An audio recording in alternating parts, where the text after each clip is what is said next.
Hello guys, welcome back to Telugu cinema ముచ్చట్లు. ఒకప్పుడు ఏదో ఎఫ్ఎం ఛానల్లో ప్రసారమైన యక్షిణి అనే సిరీస్ అప్పట్లో ఒక ట్రెండ్ క్రియేట్ చేసింది. యూట్యూబ్ యాడ్స్లో, టీవీ ఛానల్స్లో ఎక్కడ చూసినా అదే కనిపించేది. ఇప్పుడు దాన్నే ఒక 6 ఎపిసోడ్ సిరీస్లా తీసి డిస్నీ ప్లస్ హాట్స్టార్లో రిలీజ్ చేశారు. మరి రీసెంట్గానే స్ట్రీమింగ్కి అవైలబుల్గా ఉన్న ఈ సిరీస్ ఎలా ఉంది అనేది ఈరోజు వీడియోలో చూసేద్దాం. యక్షలోకాన్ని ఎలాగైనా జయించి వాళ్ళని బానిసల్ని చేసుకోవాలని నాగలోకం ప్రయత్నిస్తూ ఉంటుంది.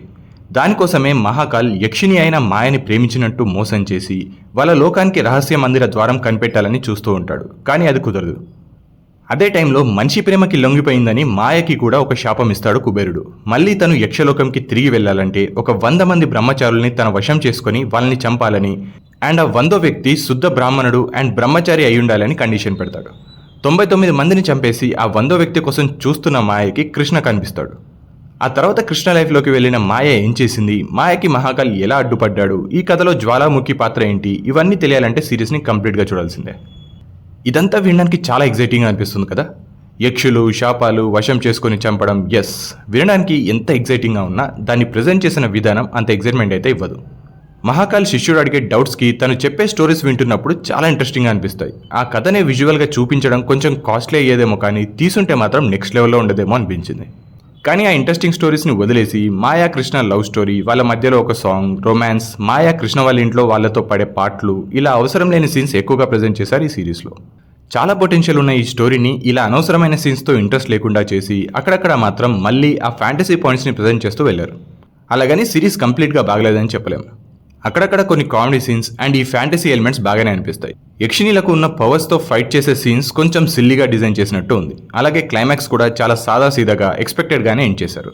టోటల్ 6 ఎపిసోడ్స్ ఉన్న ఈ సిరీస్ ఒక్కో ఎపిసోడ్ క్లోజ్ టు 35 మినిట్స్ ఉంది. లెంత్ తక్కువే కాబట్టి ఎవరైనా ఫ్యాంటసీ కథలు చూడాలనుకునే వాళ్ళకి ఇది నచ్చే ఛాన్స్ కూడా ఉంది. సిరీస్లో మెయిన్ రోల్ అయిన మాయా క్యారెక్టర్ చేసిన వేదిక పర్ఫార్మెన్స్ బాగుంది. పర్ఫార్మెన్స్ ఒకటే కాకుండా గ్లామర్తో కూడా మెప్పించింది. రాహుల్ విజయ్ చేసిన క్యారెక్టర్ ఇంకంప్లీట్గా ఉంటుంది. తన పర్ఫార్మెన్స్ జస్ట్ ఓకే. మహాకాల్గా చేసిన అజయ్కి చాలా రోజులకు ఒక ఫుల్ లెంత్ రోల్ పడింది అండ్ తన పర్ఫార్మెన్స్ కూడా బాగుంది. Manchu Lakshmi just okay. మిగతా యాక్టర్స్ అందరూ వాళ్ళ రోల్స్కి తగ్గట్టుగా బాగానే చేశారు. టెక్నికల్గా కూడా ఈ సిరీస్ బాగానే ఉంది. సాంగ్స్ అండ్ బ్యాక్గ్రౌండ్ స్కోర్ మరీ సూపర్ అనలేం, కానీ సీన్స్ అండ్ సిచ్యువేషన్కి తగ్గట్టుగా పర్లేదనిపిస్తాయి. సినిమాటోగ్రఫీ కూడా బాగుంది. ఎడిటింగ్లో కొన్ని అన్వాంటెడ్ సీన్స్ తగ్గించుంటే బాగుండేది. ప్రొడక్షన్ వాల్యూస్ డీసెంట్గానే ఉన్నాయి. డైరెక్టర్ తేజ మార్ని రీసెంట్గానే కోటబొమ్మాలి PS సినిమాతో ఇంప్రెస్ చేశాడు. బట్ ఈ సిరీస్తో మాత్రం అదే రేంజ్ అవుట్పుట్ అయితే ఇవ్వలేకపోయాడు. కొన్ని సీన్స్ వరకు బాగానే ప్రెజెంట్ చేసిన 6 ఎపిసోడ్స్లో చాలా వరకు అనవసరమైన సీన్స్ మీదే ఎక్కువ కాన్సన్ట్రేట్ చేసినట్టు అనిపించింది. ఓవరాల్గా యక్షిణి ఒక average fantasy drama. Just 6 episodes and అవి కూడా తక్కువ లెంత్ ఉన్నాయి కాబట్టి ఒక లుక్ అయితే వేయొచ్చు. ఒకవేళ మీరు ఈ సిరీస్ ఆల్రెడీ చూస్తుంటే మీకేమనిపించిందో కామెంట్స్లో చెప్పండి. అలాగే ఇలాంటి వీడియోస్ కోసం మా ఛానల్కి సబ్స్క్రైబ్ చేసుకోవడం కూడా మర్చిపోకండి. Thank you.